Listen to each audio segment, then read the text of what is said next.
And Jesus answered and spoke to them again by parables and said, "The kingdom of heaven is like a certain king who arranged a marriage for his son and sent out his servants to call those who were invited to the wedding, and they were not willing to come.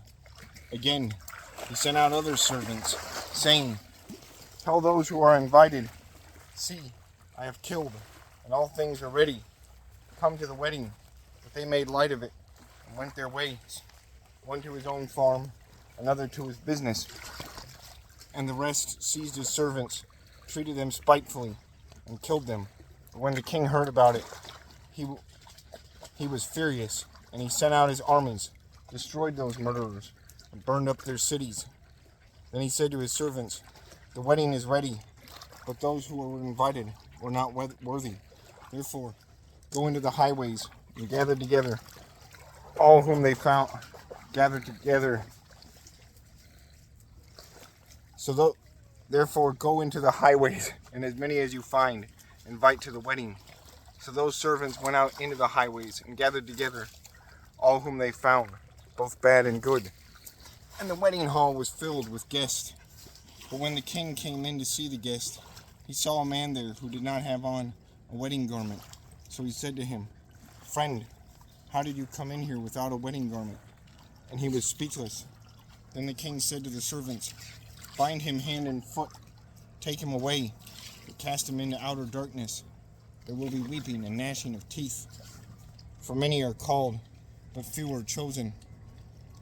Then the Pharisees went and plotted how they might entangle him in his talk.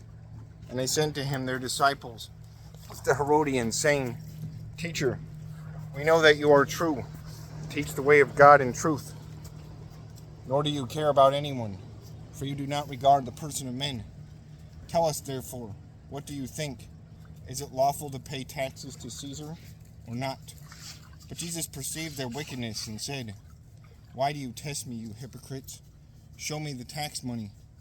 So they brought him a denarius, and he said to them, 'Whose image and inscription is this?' They said to him, 'Caesar's.' And he said to them, 'Render therefore to Caesar the things that are Caesar's, and to God the things that are God's.' When they heard these words, they marveled, and left him, and went their way.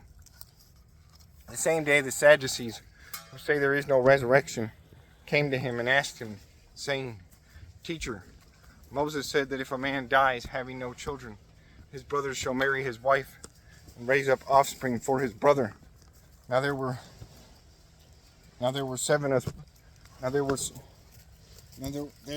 with us 7 brothers. The first died after he had married, and having no offspring, left his wife to his brother.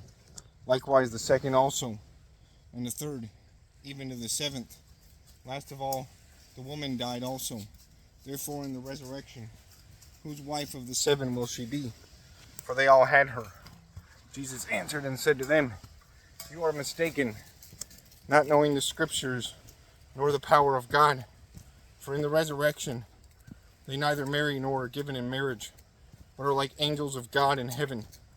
But concerning the resurrection of the dead, have you not read what was spoken to you by God, saying, I am the God of Abraham, the God of Isaac, and the God of Jacob? God is not the God of the dead, but of the living.' And when the multitudes heard this, they were astonished at his teaching. But when the Pharisees heard that he had silenced the Sadducees, they gathered together. Then one of them, a lawyer, asked him a question, testing him and saying, 'Teacher, which is the great commandment in the law?' Jesus said to him, 'You shall love the Lord your God with all your heart, with all your soul, and with all your mind. This is the first and great commandment, and the second is like it. You shall love your neighbor as yourself. On these 2 commandments hang all the law and the prophets.' While the Pharisees were gathered together, Jesus asked them, saying, 'What do you think about the Christ? Whose son is he?' They said to him, 'The son of David.' He said to them, 'How then does David in the Spirit call him Lord, saying, The Lord said to my Lord, Sit at my right hand till I make your enemies your footstool. If David then called him Lord, how is he his son?' And none was able to answer him a word, nor from that day on did anyone dare question him.